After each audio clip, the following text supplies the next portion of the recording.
Moi, je suis Mamadou Sissoko, paysan au Sénégal, et je suis aussi un des leaders paysans de l'Afrique de l'Ouest. Et puis, nous sommes en train de monter la plateforme des paysans d'Afrique. Alors, j'ai été invité dans ce programme pour parler de la manière dont nous nous sommes organisés depuis les villages jusqu'au niveau global. Et j'ai expliqué que, à la différence de l'Europe, nous, nos organisations sont parties de recul. Parce qu'on nous a dénié l'existence. On a dit que nous n'existons pas, nous n'avons pas de civilisation, nous n'avons pas de valeurs. Et donc, le premier problème qui nous occupe, c'est de se faire reconnaître par les autres qui ont dit qu'on n'existait pas. Et donc, pour cela, il faut revisiter notre histoire et nos langues, nos modes de vie. Donc, c'est presque un blocage contre l'autre, parce que sinon, tu disparais. Alors donc, c'est ça qui fait que les gens ne comprennent pas. Ici, on parle de comment augmenter la production, comment accéder au marché. Nous, nous disons d'abord qui sommes-nous, que voulons-nous être, pourquoi nous devons comprendre ça. Et donc, parce que le système d'enseignement que les Blancs ont amené, ils n'ont jamais parlé de nous. Dans l'enseignement, on a parlé de l'Occident.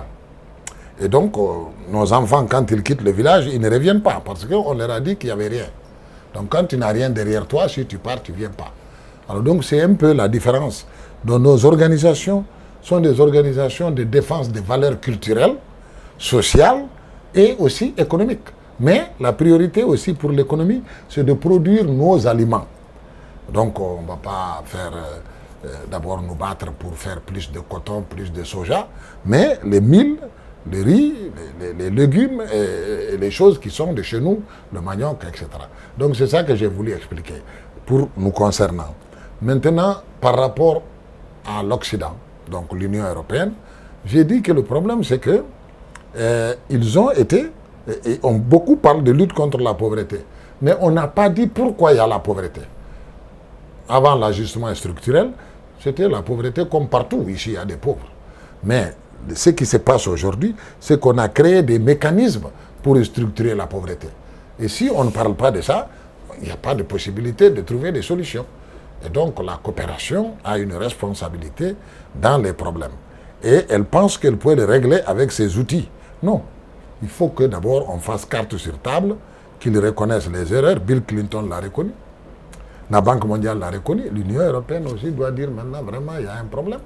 Et qu'on commence à dire, bon, une fois qu'on a reconnu ça, nous sommes 66% de la population dans ma région, nous produisons 33% du PIB, mais il faut d'abord commencer à régler ça et après on passe. Bon, voilà ce que j'ai essayé d'expliquer rapidement. L'Union européenne aujourd'hui a 3 mécanismes de financement pour nous. Le premier, il veut donner le maximum au budget de l'État. Alors, le budget de l'État, on ne prépare pas avec les paysans les programmes. Donc, c'est comme vous, on met de l'argent dans votre compte, on dit que c'est vous qui devez gérer ça, après vous allez rendre compte.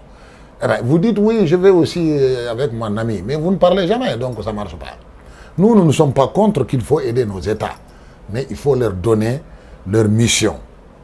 C'est pour qu'ils fassent des bonnes politiques, c'est pour qu'ils rendent compte, c'est pour qu'il y ait la transparence, pour qu'il y ait la sécurité. C'est ça le rôle de l'État, pour créer des bonnes politiques. Mais on ne peut pas donner tous les appuis à l'État seulement. Il faut aider les autres groupes, le secteur privé, les associations et aussi les paysans. Mais ils ont, deuxième guichet, ils ont dit, bon, on va faire appel à proposition. Mais vous connaissez, vous êtes ici. Appel à proposition de l'Union européenne, ah ben, il faut se réveiller de bonne heure. Hein? Le nombre de papiers, les indications, les informations. Et puis, appel à proposition, il y a 1000 qui arrivent. Et on doit prendre 3. Donc, ce n'est pas une bonne manière d'aider les paysans.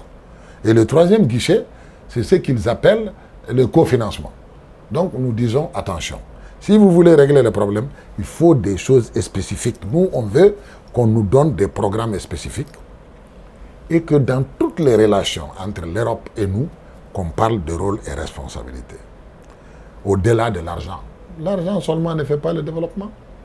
Donc, il faut qu'on parle aussi des injustices internationales. L'OMC, comme on l'a préparé, c'est injuste.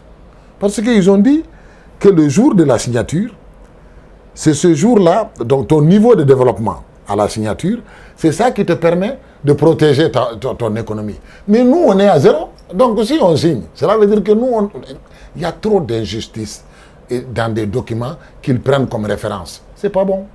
Essayons de savoir que nous sommes tous habitants de ce monde et que le bonheur du monde, c'est nous tous. Donc il faut que chaque parti soit dans des conditions qui lui permettent de vivre. Et il faut qu'on accepte les différences. C'est-à-dire, moi, je ne dois pas être comme vous. Vous ne devez pas être comme moi, mais ça ne nous empêche pas de vivre ensemble. Et il faut arrêter les concepts idéologiques. Hein? Quand on discute, ils disent « Ah, il faut être compétitif. » Ok. Mais vous, la compétitivité, c'est que vous avez une politique agricole, vous avez 45 milliards chaque année. Nous, compétitivité, non, il faut se défendre. Ça ne marche pas. Après, on nous dit « Ah, la liberté du marché. » Mais est-ce que le marché, c'est un diable? Mais c'est des hommes et des femmes derrière des ordinateurs qui font des commandes. C'est pas comme ça que ça marche. C'est des personnes qui travaillent sur des ordinateurs. Alors, vous êtes assis ici, vous pouvez commander 1000 véhicules à Hong Kong. Donc, le marché, c'est l'affaire des êtres humains. Alors, quand on dit marché libre, mais c'est faux. Il n'y a aucun marché qui est libre. Sinon, pourquoi, quand il y a eu la crise des banques, les gouvernements ont intervenu? Ils devaient dire c'est libre. Vous avez fait des erreurs, vous allez disparaître. Alors, oui, donc il n'y a pas de liberté absolue. Bon, donc il faut arrêter de se tromper. Mais on est d'accord qu'il y a des choses qu'on peut partager, mais il faut accepter aussi que quand tu es allé loin, de t'arrêter. Donc nous, on ne veut pas que les gens continuent 2 poids, 2 mesures. Bon, il faut permettre à nos États de soutenir la majorité de la population, au lieu de nous donner des food for work, ou bien de nous prendre « tu ne meurs pas, tu ne vis pas ». Non, il faut nous permettre de produire, de travailler et de vivre avec notre travail, au lieu de nous mettre des fonds d'urgence, émergence, fonds, etc. C'est quoi ça? Donc voilà, nous avons de la terre, nous avons de l'eau, nous sommes nombreux, on peut produire, mais il faut qu'on ait notre marché régional protégé, que nous créons la richesse pour nous-mêmes et qu'on la gère. C'est ça qu'on leur demande de respecter. Parce que c'est ça qu'ils ont fait chez eux. La PAC, c'était pour ça.